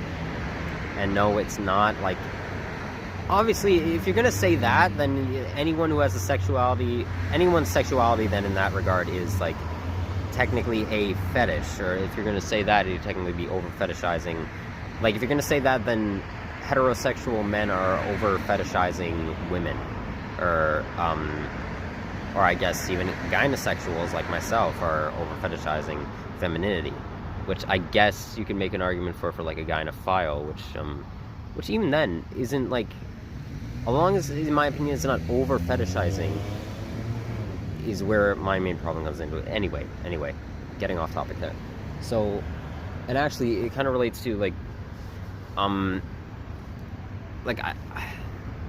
so my point being, you having gender dysphoria and having to go through transgender assignment surgery, and or hormonal therapy, doesn't make you a bad person, doesn't make you a terrible person. Yeah, your body is not perfect the way it is. You are uncomfortable with it. It is causing you major disrupts. So your body, you are not perfect the way you were born. It doesn't make you a bad person, and you're trying to better yourself. And the same goes for different body types in terms of like weight. Now, obviously, we talk about like fat phobia and things like that, which obviously I think is terrible. But because there's nothing inherently wrong with being being heftier in terms of your muscle mass or your just your weight. But on the same extent, if you're at an unhealthy weight, like say if someone's overweight and they're also obese, well, that isn't, and they also have high cholesterol. Well, that's not good. That really isn't good, and you should try to better your body if you're getting more exercise and things like that. But that doesn't make you a terrible person because you're obese. Do you get what I'm saying? Or I'm really skinny. There was a time when I said I had chronic nausea, starving for a year, and I could barely eat. I got to a very, very low weight. Dangerously low weight in many regards. Not like skin and bones, but very, very low. Not at a healthy weight for my age. And it was torture for me, and I hated my body at that time. I'm gonna rephrase this in a second. I wanted to get better because it was causing major disrupt. But I wasn't a terrible person, at least in my opinion, for that. Just solely having, well, it wasn't an eating disorder, despite what some may think. Having chronic nausea and not being able to eat, starving, pretty much, and that doesn't make me a terrible person. The problem that was causing it in my body was terrible. And so I also think that relates to, people say, they often ask, depression can also stem from hating yourself in many regards, or even most personality disorders in some regard can stem from hating yourself in some sense. At least I feel. What's an example? I guess I'm gonna quote Marina and the Diamonds song, Oh No, here. Basically, in terms, I guess, relating to narcissism or narcissistic personality disorder, can relate to other, or a domineering behavioral disorder, so that relates to behavior, or egocentrism. Basically, I feel like I'm the worst, so I always act like I'm the best in many regards, or genuinely believe that they are the best, but in terms of narcissism. Again, there's differentiations between narcissism, domineering behavior disorder, egocentrism, but anyway, not getting into that right now.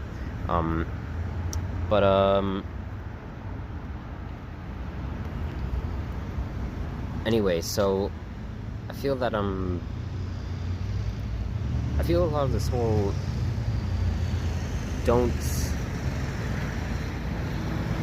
I don't think it's more so you should, I think a lot of people really maybe subconsciously, it's not that they, people ask, in terms of, beauty standards,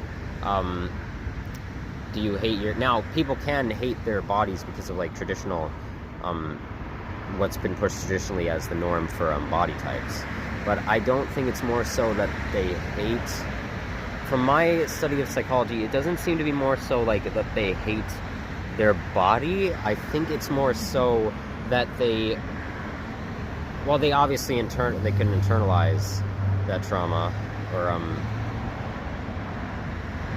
but I think it's more so that they develop a hatred for themselves because of the stigma towards having a different body type.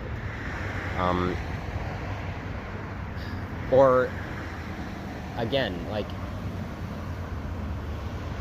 so yeah, you end up, or if there is something wrong with you physically or psychologically, a disorder, you end up hating yourself because you have that disorder.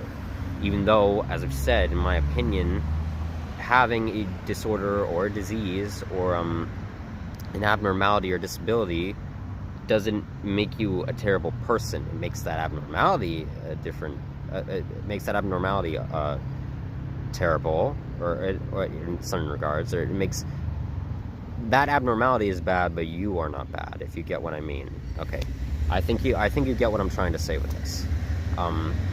So I'm gonna keep walking, see if I can find fruit.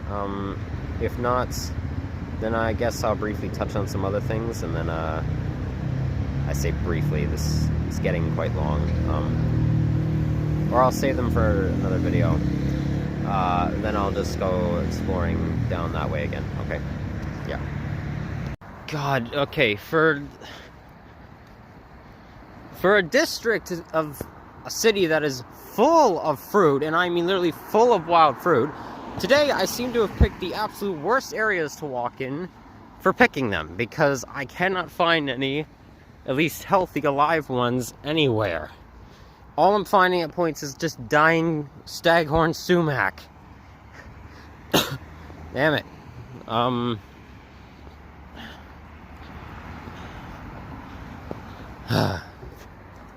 Okay. Well, might as well mention now. So this is where I am now, and I've never explored this area yet. So I guess tonight's the night. This is the absolute westernmost point of the Orléans district of Ottawa.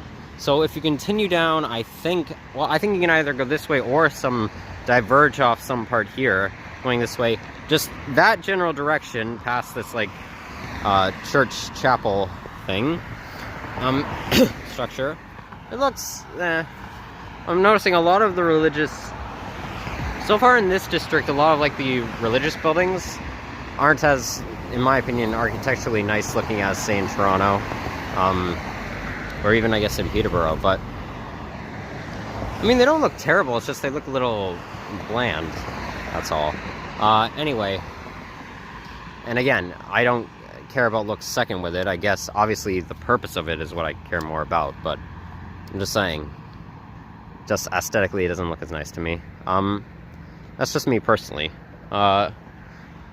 Anyway, if you continue down this direction, going west, you will end up towards the downtown area of Ottawa, which I will soon, actually, after this video is up, I'm probably going to show down there.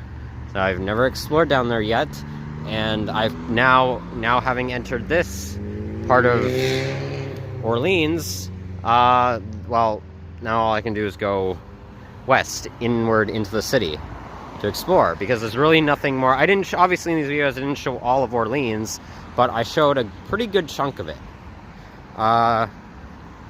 So yeah, but by golly dang it, I'm going to find fruit tonight.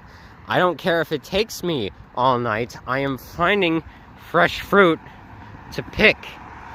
I didn't just go wandering out here with these mason jars and Ziploc bags for no reason. So I'm gonna make it happen. Yeah, so and my phone is dying. Well, it's getting to a low charge, so yeah, I'm gonna get to areas I want to get to, explore a bit more of this way, just so I can personally get more of a feel for the area, and then yeah, I'll get back to you. Just to hold on. We gotta walk quite a distance. It's, literally, I'm submissive, walking just a few feet back down the road that I was coming along. There's one single sumac bush just on the side in a little grass ditch here. But for fuck's sake, it looks like it's dying. It looks like it in the light. Yeah, they're spoiling. Damn it. God damn it.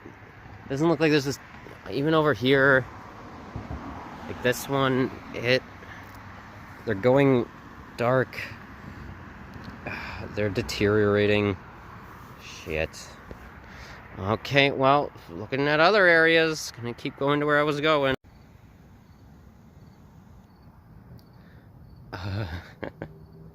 Good to know. Okay, so fucking finally found a crabapple tree.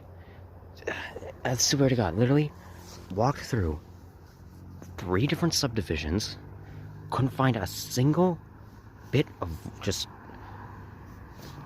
fruit trees or fruit bushes growing just on the city property, or just wild fruit growing. I couldn't find it.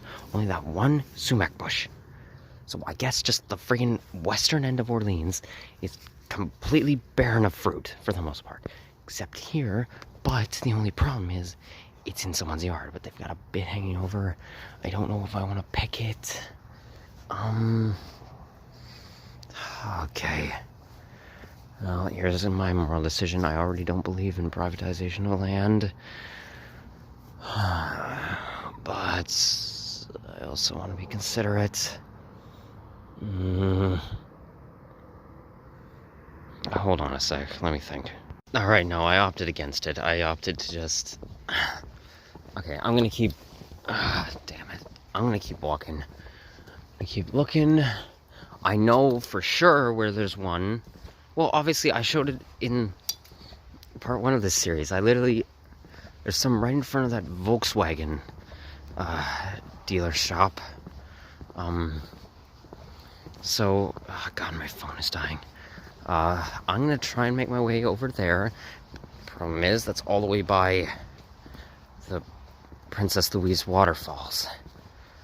So, and there's also a crabapple tree close, like on city property, close to there. There's a few others in other areas, but I guess right now I'm more so close to that. And I was gonna loop around anyway to go get some apples from an apple tree. And maybe those lemon-looking things, I don't know. Anyway, I'll get back to you on that. I'm gonna see if I can charge my phone while walking.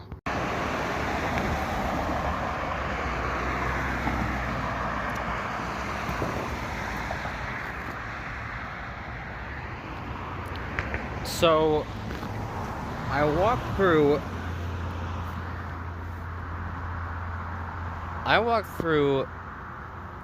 5 subdivisions, trying to possibly, at least in my mind, at least what I thought I saw at a point on Google Maps, was a way to get over to a different part of Orleans that would take me down to the Princess Louise waterfall area. So I come down this road here, which is, it's a court. It turns back around. But there's a walkway that obviously a bit that connects here to another major intersection. I thought, oh, I'm headed the right way to another major intersection. And then I get here and recognize that car wash. I also recognize that U-Haul storage unit. And then I realized that I walked in a giant circle and I am back on the road that I was going down to get to Western Orleans. So that, and I didn't pick any fruit. So that whole walk, other than to see that area of Orleans, was part of what I wanted to do, but my main part was finding fruit. Or at the very least, the part of me trying to get to a certain area after getting down there getting closer to Princess Louise waterfall was completely pointless.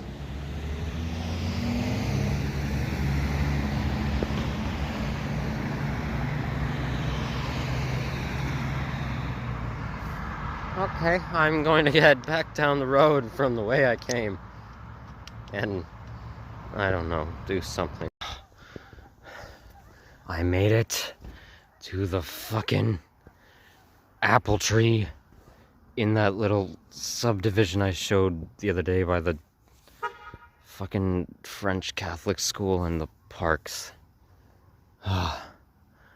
And when I got here, my heart literally skipped a beat because I couldn't see from the light. I thought all the apples had fallen off the fucking tree and I was about to lose my goddamn mind. But no, I'm fucking picking these now.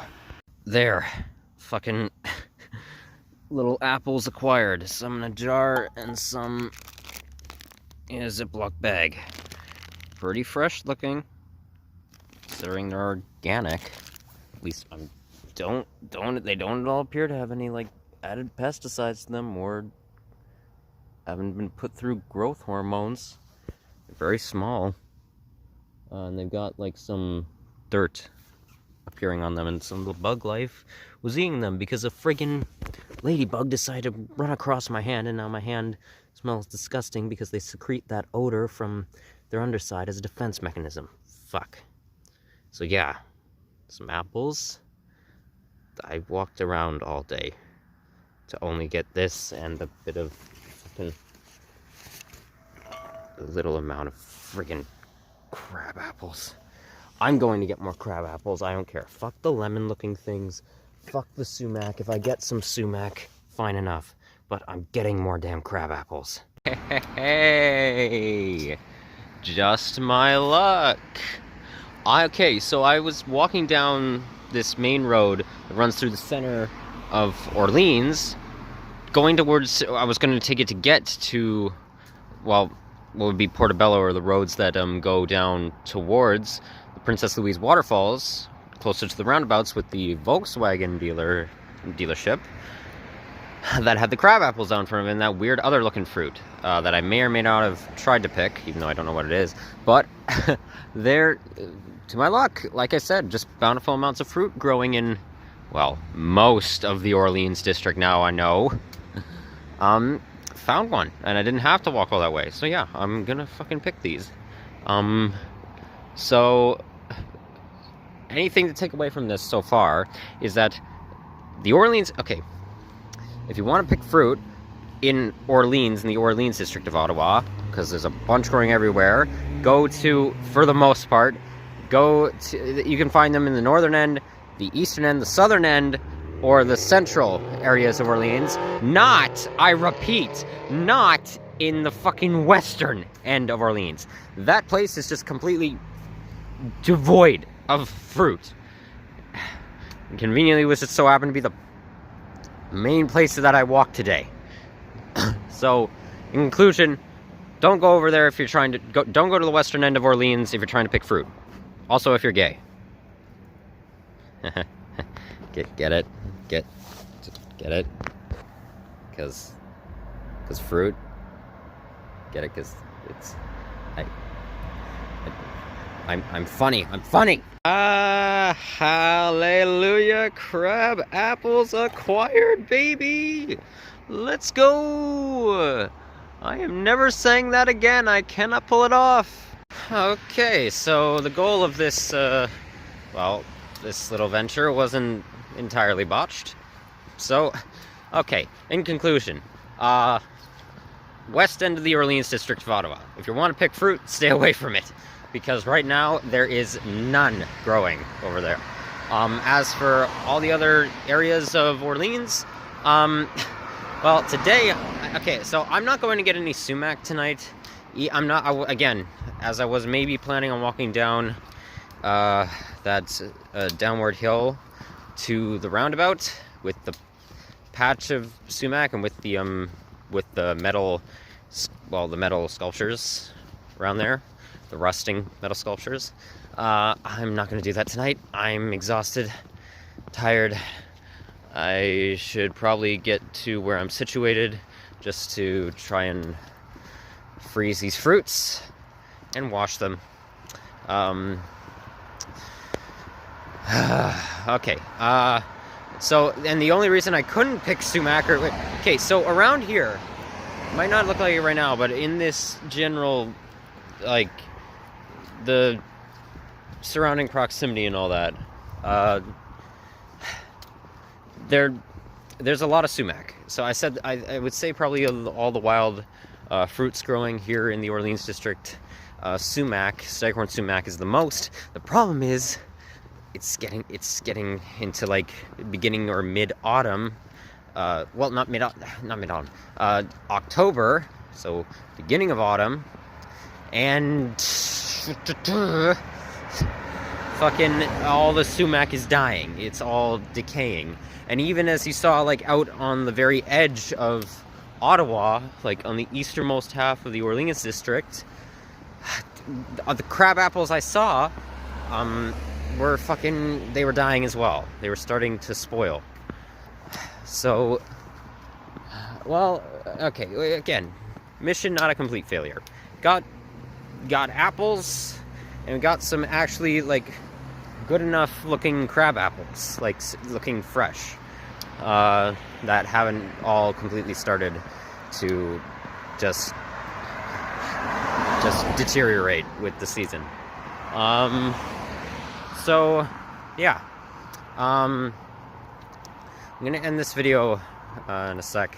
But to top it off with in relation to what I've been talking about throughout it, I guess I'll just say this. Another point to bring up about, I guess it relates to people just talking to sound profound when they shouldn't, and also nothing being... just because you have something wrong with you in terms of like a disorder or disease doesn't make you a horrible person. Something I think kind of relates to that is somewhat of like idolizing people. Like I've talked about before, even in this series earlier, how I hate this like fucking spider web in my face. I hate idolization of people and idealization of like concepts and things like that. I personally think it's unhealthy, very unhealthy. Like pedestaling and over-romanticizing things and people. But in specific regards to anyone who does like, who holds like, say, people like in their life or in whatever interests they have or career paths that they want to pursue, or artists that they love or things like that, don't hold them to a pedestal. If they genuinely, in my opinion, if you really love what someone does, don't be afraid to criticize them for what they do. If they've done something that you think is like severely wrong, or you think is detrimental, or was just a bad decision, or they were ignorant to something, and didn't make very good points about what they were trying to get across, they just weren't very informed about certain things, don't be afraid to like call them out on it. Don't be afraid, whether it's or again, family member, friends. If you genuinely, in my opinion, love someone, actually tell them if they are causing you problems. As I'm sure is evident by now, I've clearly had to do that a lot in recent times. So, and even in the way I think many people can see probably by now how I talk about even my favorite creators and things like that. I personally look at them as flawed people. I don't look at them as, well, some people unfortunately look at their favorite artists as gods, almost. Flawless gods, pretty much. Who can do no wrong. But unfortunately, they're human. They can. They can do severe wrong. But, so, if you genuinely love something, don't be afraid to speak about problems that it's causing. Because to me, that actually shows how much you care about it. Or care about that creator, or person, or whoever else. Just don't be afraid to, and again, this doesn't mean you can't be wrong yourself about either your assumptions or what you feel they're causing. If they're able to debunk what you're saying, then, well, admit you were wrong and apologize. But if you genuinely feel that you're concerned about something and you want to say it, well, then say it to them. Don't be afraid to, like, hold them accountable. Don't be afraid to do that. And yeah, just quickly wanted to top that off here. I know that was a bit rushed, but just don't be afraid to, oh, and not even that, not even for like something terrible. Don't be afraid to just disagree with your favorite creators or favorite people well, I don't believe in favorites for like really socially, but don't be afraid, like, people in your life, to disagree with them. Don't be afraid to, or majorly disagree. Like, most of the people, I would say, like, the creators I follow here on YouTube, I would say, like, all of them, there's at least one small thing that I disagree with them on, slightly even, and I'd say at least more than half of them, there's at least one major thing there's one thing that I majorly disagree with them on. Like, genuinely think that what they're saying about it is complete nonsense or stupid. So, yeah, just don't be afraid to do that. I'll probably talk more about that in a different video, as well as some other things that I want to talk about. But, yeah, okay. I'm gonna get back to where I'm staying. And, yeah. See you later.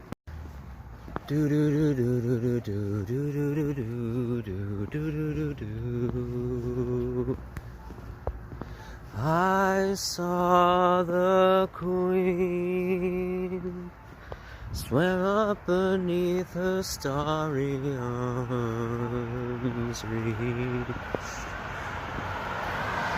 Though I lifted my hands up to her, she never lifted me. Oh, something's missing in me. I felt it deep within me as lovers left me to bleed alone. I found some peace on the island of the daughters of Eve. But through thick and thin they came and went, and only left their grief. Oh, something's missing in me. I felt it deep within me as lovers left me to bleed alone. Something's missing in me. I felt it deep within me as lovers left me to bleed alone. Down here, love wasn't meant to be. It wasn't meant to be for me. Down here, love wasn't meant to be. Love wasn't meant to be.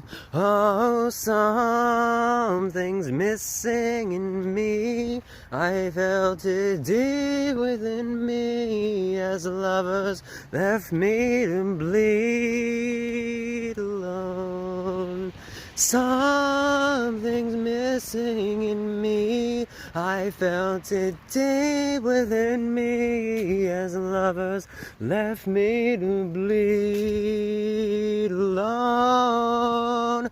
Something's missing. Something's missing. Something's missing in me. Missing by Flyleaf. Fantastic song in my opinion.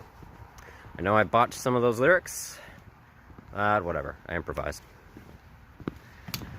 Okay, now it's the end of the video. Jesus Christ, you gave me a heart attack. I am so... literally was standing right here.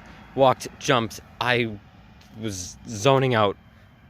I am so sorry, little bunny. Have a good night.